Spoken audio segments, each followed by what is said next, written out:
صل على النبي المصطفى. فیاضی و سخاوت دنیا و آخرت کے عیبوں کو ڈھانپتی ہے، بشرطے کہ اس میں بدعت کی آمیزش نہ ہو۔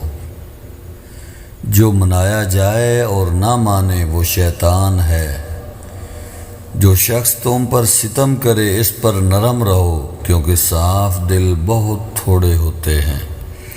جس کے کپڑے صاف ستھرے ہوں گے اس کا غم کم ہوگا، جس سے اچھی خوشبو آئے گی اس کی عقل بڑھے گی۔ میں نے 16 سال سے پیٹ بھر غذا نہیں کھائی، کیونکہ اس سے بدن بھاری ہو جاتا ہے، دل پتھر ہو جاتا ہے، ذہانت کم ہوتی ہے، نیند زیادہ آتی ہے اور آدمی عبادت میں سست ہو جاتا ہے۔ میں نے سچ یا جھوٹ میں کبھی اللہ تعالیٰ کی قسم نہیں کھائی۔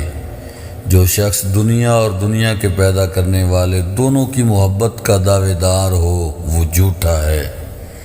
جب کام زیادہ ہوں تو سب سے پہلے اس کام کو ہاتھ میں لو جو سب سے اہم ہے۔